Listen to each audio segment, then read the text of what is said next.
ಬಂಧುಗಳೇ ನಮಸ್ಕಾರ. ಇಡೀ ರಾಜ್ಯದಲ್ಲಿ ಸುಮಾರು ಒಂದು ವಾರದ ಅಂತರದಲ್ಲಿ ಬಹಳಷ್ಟು ರಾಬರಿಗಳು ನಡೀತಾ ಇದೆ. ಇದಕ್ಕೆ ಸಂಬಂಧಪಟ್ಟ ಹಾಗೆ ಮತ್ತು ಮಂಗಳೂರಿನ ರಾಬರಿಗೆ ಸಂಬಂಧಪಟ್ಟ ಹಾಗೆ ಕೆಲವೊಂದು ಬೆಳವಣಿಗೆ ಇದೆ. ಹಾಗೇನೆ ಇದು ಏನು ಘಟನೆ ಅನ್ನೋದನ್ನ ಸಂಕ್ಷಿಪ್ತವಾಗಿ ನೋಡ್ಕೊಂಡು ಬರೋಣ ಬನ್ನಿ. ಹಾಗೇನೆ ಈ ರಾಬರಿಯಲ್ಲಿ ಬರೋಬ್ಬರಿ 11 ಲಕ್ಷ ಕ್ಯಾಶ್ ಹಾಗೇನೆ 10 ಕೋಟಿಯಷ್ಟು ಚಿನ್ನ ಕಳುವಾಗಿದೆ ಎಂದು ಪೊಲೀಸರು ಮತ್ತು ಬ್ಯಾಂಕ್ ಸಿಬ್ಬಂದಿಗಳು ಹೇಳ್ತಾರೆ. ಅಷ್ಟೇ ಅಲ್ಲದೆ ಅದೇ ದಿನ CCTV ಕೂಡ ಹಾಳಾಗಿತ್ತು ಅಂತ ಹೇಳ್ತಾರೆ. ಹಾಗೇನೆ ಈ ಸ್ಥಳೀಯರು ಏನು ಹೇಳ್ತಾರೆ ಅಂತ ಹೇಳಿದ್ರೆ, ಈ ಪ್ರಕರಣದಲ್ಲಿ ಸ್ವತಃ ಬ್ಯಾಂಕ್ನವರದ್ದೇ ಕೈವಾಡ ಇತ್ತು ಅನ್ನುವಂತಹ ರೀತಿಯಾದಂತಹ ಕೆಲವೊಂದು ಮಾತುಗಳು ಕೂಡ ಬಂದಿತ್ತು. ಇಲ್ಲಿ ಸೆಕ್ಯೂರಿಟಿ ಗಾರ್ಡ್ ಇರಲಿಲ್ಲ, CC ಕ್ಯಾಮೆರಾ ಕೂಡ ಸರಿ ಇರಲಿಲ್ಲ. ಅಲ್ಲಿನ ಸಿಬ್ಬಂದಿ ಏನು ಹೇಳ್ತಾರ ಅಂತ ಹೇಳಿದ್ರೆ, ಬಂದಂತಹ ಡಕಾಯಿತರು ಗನ್ನು ಚಾಕು ತೋರಿಸಿ ಅಲ್ಲಿದ್ದವರನ್ನ ನೆಲದ ಮೇಲೆ ಕೂರಿಸಿ ಇದ್ದಂತಹ ಚಿನ್ನ ದುಡ್ಡು ಎಲ್ಲವನ್ನ ಚೀಲದಲ್ಲಿ ತುಂಬಿಸಿಕೊಂಡು ಹೋಗಿದ್ದಾರೆ ಅನ್ನುವಂತಹ ಕೆಲವೊಂದು ಮಾತುಗಳು ಬಂದಿತ್ತು. ಒಂದೇ ದಿನದಲ್ಲಿ CCTV ಕೆಟ್ಟಿರೋದು, ಒಂದು ಕಡೆಯಿಂದ ಕಳ್ಳರ ಎಂಟ್ರಿ, ಇದನ್ನೆಲ್ಲ ನೋಡುವಾಗ ಸಾಕಷ್ಟು ಅನುಮಾನ ಬರೋದು ಸಾಮಾನ್ಯ. ಗ್ರಾಹಕರು ಕೂಡ ನಮ್ಮ ಚಿನ್ನ ಮತ್ತು ದುಡ್ಡಿಗೆ ಯಾರು ಹೊಣೆ ಅಂತ ಬೇಸರವನ್ನ ವ್ಯಕ್ತಪಡಿಸ್ತಾ ಇದ್ರು. ಈ ಪ್ರಕರಣಕ್ಕೆ ಸಂಬಂಧಪಟ್ಟಂತೆ ಟ್ವಿಸ್ಟ್ ಏನು ಅಂತ ಹೇಳಿದ್ರೆ, ಕಳೆದ ಬಾರಿ ಇದೇ ಬ್ಯಾಂಕ್ ನಲ್ಲಿ ದರೋಡೆ ಆಗಿತ್ತು. ಅದರಲ್ಲಿ ಅಲ್ಲಿನ ಬ್ಯಾಂಕ್ ಆಡಳಿತದವರೇ ಪಾಲ್ಗೊಂಡಿದ್ದರು ಕೂಡ. ಈ ಕಳ್ಳರು ಕೂಡ ಕಾರಿನಲ್ಲಿ ಬಂದು ಬ್ಯಾಂಕ್ ನಲ್ಲಿ ದರೋಡೆ ಮಾಡಿ ಬರೋಬ್ಬರಿ 700 ಕಿಲೋಮೀಟರ್ ಹಣ ಮತ್ತು ಚಿನ್ನದ ಸಮೇತ ಕಾರ್ನಲ್ಲಿ ಪ್ರಯಾಣಿಸುತ್ತಾರೆ. ತಮಿಳುನಾಡಿನ ಅಜ್ಞಾತ ಸ್ಥಳದಲ್ಲಿ ಕಾರನ್ನ ಕೂಡ ಬಿಟ್ಟು ಅಲ್ಲಿಂದ ಪರಾರಿ ಆಗ್ತಾರೆ. ಮುಂದೆ ಇವರು ಮುಂಬೈ ಮತ್ತು ತಮಿಳುನಾಡು ಮೂಲದವರು. ನಟೋರಿಯಸ್ ಗ್ಯಾಂಗ್ ಇದು. ಈ ದರೋಡೆ ಗ್ಯಾಂಗ್ನ ಕಿಂಗ್ ಪಿನ್ ಯಾರು ಅಂದ್ರೆ ಮುರುಗಂಡಿ ದೇವರನ್ ಅನ್ನುವವನು. 2 ತಿಂಗಳ ಹಿಂದೆಯಷ್ಟೇ ಮಂಗಳೂರಿಗೆ ಬಂದಿದ್ದಂತಹ ಈತ ಕೋಟೆಕಾರು ಬ್ಯಾಂಕ್ ಸುತ್ತ ಓಡಾಡಿ ಸಂಚನ್ನ ರೂಪಿಸಿದ್ದ. ಇವನು ಹೀಗೆ ಎಲ್ಲವನ್ನ ಪಕ್ಕಾ ಪ್ಲಾನ್ ಮಾಡಿ ಅಲ್ಲಿಂದ ತಮಿಳುನಾಡಿಗೆ ಹೋಗಿ ಮತ್ತೆ ಅವನ ಗ್ಯಾಂಗ್ ಜೊತೆ ಮಂಗಳೂರಿಗೆ ಬರ್ತಾನೆ. ರಾಜೇಂದ್ರನ್, ಕಣ್ಣನ್ ಮನಿ ಸೇರಿದಂತೆ 6 ಜನರ ಜೊತೆಗೆ ಬಂದಿದ್ದ. ಆದರೆ ಈ 3 ಮಾತ್ರ ಬಂಧಿಸಲಾಗಿದೆ.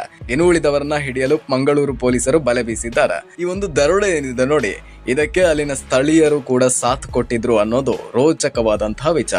ಪೊಲೀಸರ ಹಾದಿ ತಪ್ಪಿಸಲು ಬೈಕ್ ಏರಿದ್ದ ರಾಜೇಂದ್ರನ್ ಕೊಂಚ ದೂರ ಹೋದ ಮೇಲೆ ಆ ಬೈಕ್ ಅನ್ನ ಬಿಟ್ಟು ಬಸ್ ಅನ್ನ ಹತ್ತುತ್ತಾನೆ. ಬಸ್ ಮೂಲಕ ಮಂಗಳೂರು ರೈಲ್ ಸ್ಟೇಷನ್ಗೆ ಬರುತ್ತಾನೆ. ಅಲ್ಲಿಂದ ಸೀದಾ ರೈಲಿನಲ್ಲಿ ಮುಂಬೈಗೆ ಹೋಗ್ತಾನೆ. ಆಮೇಲೆ ಮುಂಬೈನಿಂದ ತಮಿಳುನಾಡಿಗೆ ತೆರಳ್ತಾನೆ. ಹೀಗೆ ಮುಂಬೈ ಟು ತಮಿಳುನಾಡು, ತಮಿಳುನಾಡು ಟು ಮುಂಬೈ ಅಂತ ಪೊಲೀಸರ ದಿಕ್ಕು ತಪ್ಪಿಸೋದಿಕ್ಕೆ ನೋಡ್ತಾನೆ.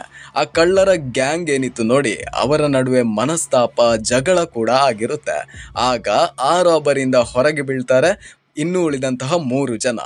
ಹಾಗಾಗಿ ಹೊರಗಿಟ್ಟಂತಹ ಆ ವ್ಯಕ್ತಿಯಿಂದ ಪೊಲೀಸರಿಗೆ ಇಂಚಿಂಚು ಮಾಹಿತಿ ಸಿಗ್ತಾ ಹೋಗುತ್ತೆ.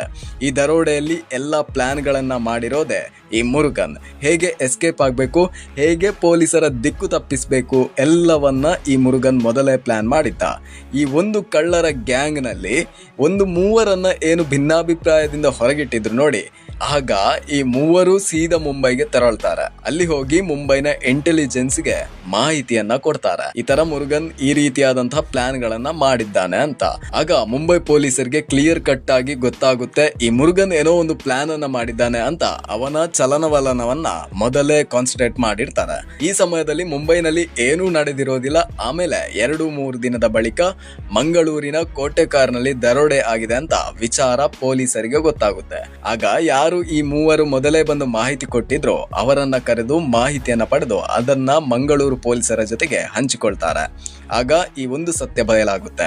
ಪೊಲೀಸರು ಅವರ ಬಳಿ ಇದ್ದಂತಹ ಚಿನ್ನಾಭರಣ, ದುಡ್ಡು ಏನಿತ್ತು ನೋಡಿ, ಅದನ್ನ ವಶಪಡಿಸಿಕೊಳ್ತಾರೆ. ಇನ್ನು ಬೀದರ್ಗೆ ಸಂಬಂಧಪಟ್ಟ ಹಾಗೆ ಯಾವುದೇ ಮಾಹಿತಿಗಳು ಕೂಡ ಸಿಕ್ಕಿರೋದಿಲ್ಲ. ಶೂಟೌಟ್ ಮಾಡಿ 94 ಲಕ್ಷ ರೂಪಾಯಿಯನ್ನ ತಗೊಂಡು ಹೋಗಿರ್ತಾರೆ. ಮೈಸೂರಿನಲ್ಲೂ ಕೂಡ ಹಾಗೇನೆ ಕಾರ್ನಲ್ಲಿ ರಾಬರಿಯನ್ನ ಮಾಡ್ತಾರೆ.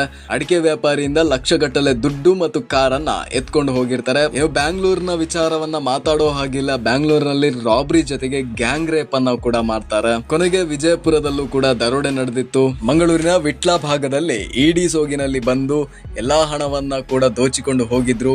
ಈ ರೀತಿಯಾದಂತಹ ಬೆಳವಣಿಗೆ ಕರ್ನಾಟಕ ರಾಜ್ಯದಲ್ಲಿ ಇಂದಿನ ಮಟ್ಟಿಗೆ 1 ವಾರದಲ್ಲಿ ನಡೆದಿದೆ ಬಂಧುಗಳೇ. ಆದ್ರೆ ನಮ್ಮ ಗೃಹ ಇಲಾಖೆ ಎಲ್ಲಿ ಹೇಗೆ ನಿದ್ದೆ ಮಾಡ್ತಾ ಇದೆ ಅನ್ನೋದು ನನಗಂತೂ ತಿಳಿಯುತ್ತಿಲ್ಲ.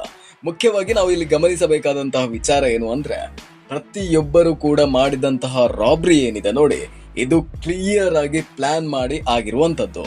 ಸೊ ಯಾರು ಕೂಡ ಪ್ರೀ ಪ್ಲಾನ್ ಇಲ್ಲದೆ ಬೇಡ ಅಥವಾ ಬೇಕು ಅಂತ ಬಂದು ಮಾಡಿರುವಂತದ್ದಲ್ಲ. ಇದು ಹೀಗೇನೆ ನಡಿಬೇಕು, ಇದು ಹೀಗೇನೆ ಆಗ್ಬೇಕು ಅನ್ನುವಂಥ ಪ್ರೀ ಪ್ಲಾನ್ ಅನ್ನ ಹಾಕಿಕೊಂಡೇ ಮಾಡಿರುವಂತಹ ರಾಬರಿ ಆಗಿದೆ. ಆದ್ರೆ ಇದಕ್ಕೆ ಯಾವುದೇ ಉತ್ತರವನ್ನ ನೀಡದಂತಹ ಕಾಂಗ್ರೆಸ್ ಸರ್ಕಾರ ಇದಕ್ಕೆ ಯಾವ ರೀತಿ ಉತ್ತರ ಕೊಡುತ್ತೋ ಗೊತ್ತಿಲ್ಲ. ಹಾಗೇನೆ ಇದನ್ನು ಪಕ್ಷದ ರೀತಿಯಲ್ಲಿ ದೂರೋದಿಕ್ಕೆ ಸಾಧ್ಯ ಇಲ್ಲ. ಆದ್ರೆ ನಮ್ಮ ಗೃಹ ಸಚಿವರು ಏನ್ ಮಾಡ್ತಾ ಇದ್ದಾರೆ ಅನ್ನೋದು ನಮಗಂತೂ ತಿಳಿಯುತ್ತಿಲ್ಲ. ಮುಂದೆ ಇದೇ ರೀತಿ ಏನಾದ್ರೂ ರಾಬ್ರಿಗಳು ಅಥವಾ ಈ ರೀತಿಯಾದಂತಹ ಬೆಳವಣಿಗೆ ಏನಿದೆ ನೋಡಿ, ಇದು ಸಾಮಾನ್ಯವಾಗಿ ಉತ್ತರ ಪ್ರದೇಶದಲ್ಲಿ ಕಾಣಸಿಗ್ತಾ ಇತ್ತು. ಆದ್ರೆ ಕರ್ನಾಟಕ ಈಗ ಯಾವ ರೀತಿಯ ಬೆಳವಣಿಗೆಯನ್ನ ಕಾಣ್ತಾ ಇದೆ ಅಂತ ಹೇಳಿದ್ರೆ, ಸದ್ಯಕ್ಕೆ ಸ್ಥಳೀಯರನ್ನ ಕೂಡ ನಂಬುವಂತ ಪರಿಸ್ಥಿತಿಯಲ್ಲಿಲ್ಲ ನಮ್ಮ ಜನ. ಹಾಗೇನೆ ಫಿಯೇಟ್ ಕಾರನ್ನ ಎಲ್ಲೋ ದೂರದಿಂದ ಓಡಿಸಿಕೊಂಡು ಇಲ್ಲಿವರೆಗೂ ಕೂಡ ಬಂದು ಇಲ್ಲಿ ದರೋಡೆ ಮಾಡಿ ಹೋಗ್ತಾರೆ ಅಂತ ಹೇಳಿದ್ರೆ, ನಮ್ಮ ಪೊಲೀಸ್ ಇಲಾಖೆ ಏನ್ ಮಾಡ್ತಾ ಇದೆ ಅನ್ನೋದು ನಮ್ಮ ಪ್ರಶ್ನೆ. ಮುಂದೆ ಇದಕ್ಕೆ ಸಂಬಂಧಪಟ್ಟ ಹಾಗೆ ಇನ್ನಾದರೂ ರಾಬರಿ ಕೇಸ್ಗಳು ಕಮ್ಮಿ ಆಗ್ಲಿ ಅನ್ನೋದಷ್ಟೇ ನಮ್ಮ ಮಾತು. ಧನ್ಯವಾದಗಳು.